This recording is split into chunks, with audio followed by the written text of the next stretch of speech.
تعتبر الأواني من الأعمال الشاقة لتلميعها، سواء كانت الألمنيوم أو كانت لينوكس. فاليوم إن شاء الله جبت لكم أسهل وصفة باش توفروا الوقت وتلمعوا الأواني بطريقة جد سهلة. واليوم إن شاء الله غادي نلمعوا الغلاقة ديال طنجرة الضغط، وغادي نلمعوا الشبكة ديال المعالق.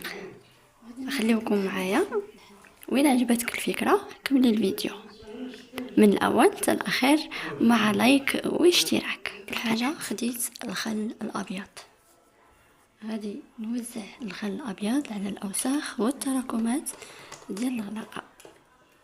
هنا عندي 2 ديال الغلاقات ديال طنجرة الضغط، فغادي نوزع هذا الخل بالتدريج في كل بلاصة اللي فيها الأوساخ المتراكمة.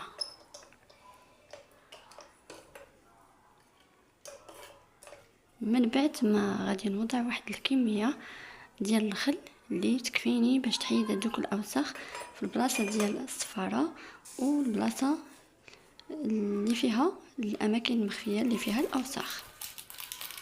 من بعد غادي ناخذ شويه ديال بيكربونات دو سود وغادي نوضعهم في نفس البلاصه اللي وضعت فيه الخل باش يتفاعل الخل مع بيكربونات، ونخليوها واحد شويه ونبداو في تنظيف او حك الغلاقه ديال طنجره الضغط او الكوكوت.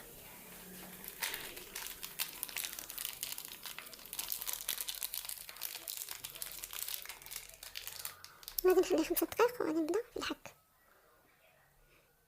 دابا دازت 5 دقائق، غادي نبدا بالحك بالجيكس ديال السلك ديال الانوكس، لانه هو اللي غادي يحيد ليا الاوساخ المتراكمه.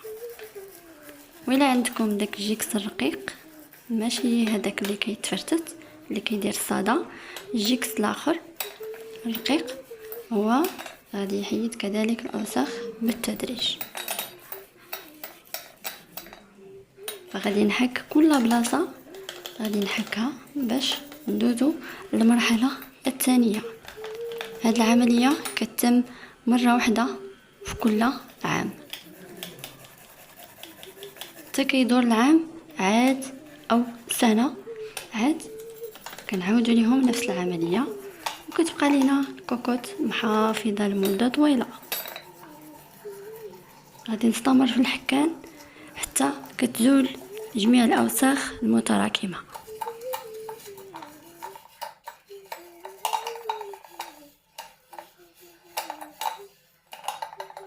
دازت المرحله الاولى ديال الحكان، حكيت الخل وبيكربونات. دابا غادي ندوزو للمرحله الثانيه، غادي ناخذ طرف ديال صابونه الحجره او الصابون المغربي، وغادي ندوزو على البلاصه اللي حكيتها، على الكوكوت او على الغلاقه ديال طنجره الضغط.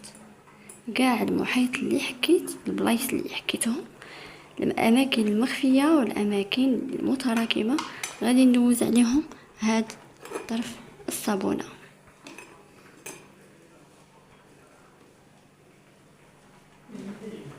من بعد غادي ناخذ اوني، هذاك اوني ديال اوني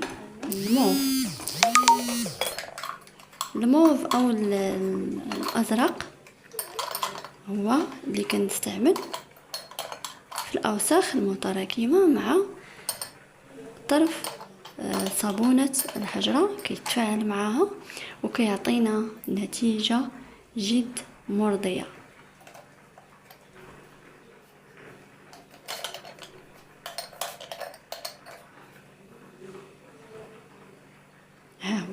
هذا هو اوني اللي كتستعمل في الاوساخ المتراكمه. سالي دهن اوني على على الغلاقه ديال طنجره الضغط الاماكن اللي بغيت. فغادي نبدا في الحكان. ملي غادي نحكها ونساليها غادي نوريكم النتيجه جد مرضيه ورائعه. تقدروا تخليو هذا المسحوق هذا يبقى واحد واحد 2 دقائق ولا 3 دقائق ماشي مشكل. وانا غادي نبدا في الحكان، وهذه هي النتيجه النهائيه ديال الغلاقه الاولى. والغلاقه الثانيه مازال ما غسلتهاش. شوفوا كيف نبدا حكان الغلاقه الثانيه. هما الفرق كاين بيناتهم، لكن الكاميرا ديال الهاتف ما عطاتش الحق، يعني ما عطاتش حقها في التصوير. يعني كاين فرق كبير ما بين العين المجرده والكاميرا ديال الهاتف. دابا هذه انا غادي نحكها ومن بعد نرجع لكم باش تشوفوها بزوج بيناتهم. ملي غادي نحك كل بلاصه وضعت فيها الخليط ديال اوني، ماشي الخليط، غير المعجون ديال اوني و طرف ديال الصابونه صافي. ما كنديروا ليها لا ماء لا والو. السائل ديال اوني هو اللي غادي يذوب لينا الصابونه. هذه هي النتيجه ديالهم بزوج. هذه تغسلت استغرقت فيها 10 دقائق ديال الحكان، وهذه كذلك استغرقت فيها 10 دقائق ديال الحكان. كنتمنى ان النتيجه ديال اليوم او الفكره ديال اليوم عجبتكم. ديال المعلقه كتوفر علينا الوقت، وهذه هي الفكره ديال تلميع الاواني. شبكه ديال المعالق غير بشويه ديال البيكربونات، وغادي نضيف عليها هنا بقات ليا غير شويه ديال البيكربونات، ما يعادل راس معلقه صغيره ديال البيكربونات، ومعلقه ديال معجون الابيض ديال اوني اللي كنغسلو به الاواني.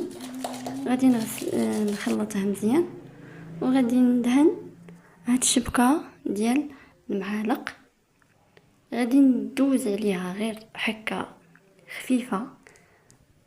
ملي غادي ندهنها من جميع الجوانب صافي، غادي نبدا ندير ليها غير حكه خفيفه وصافي. غادي ترجع ليا نضيفها وكتلمع هي في اللون ديالها، اللون الاسود.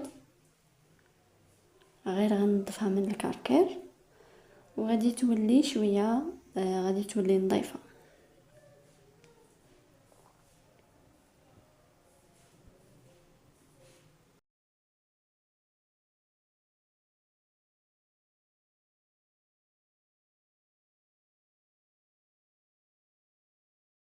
عندي جيكس رقيق، جيكس ديال السلك ديال اينوكس. عندي رقيق بزاف ما كيديرش الخدوشات، ما غاديش يخدش لينا الشبكه. غادي نضيفها من الكركير فقط. ملي غادي نحكها من جميع الجوانب اللي درت ليها المعجون، غادي نخليها لمده 5 دقائق طبيعه الحال باش يتشرب ليا الخليط، تشربوا ليا الشبكه. من بعد غادي ننظفها، كننظفها من جميع الجوانب، وغادي نغسلها وتولي نظيفه ولامعه، ويولي اللون ديالها عاوتاني لون غامق. حتى هي تقريبا كننظفها مره واحده في العام. وهذه هي النتيجه النهائيه، كتولي لامعه ورائعه خاليه من الكركير ونظيفه بزاف. وهذو هما الافكار ديال اليوم. بالصحه والراحه، ومرحبا بكم مره اخرى. سلامه.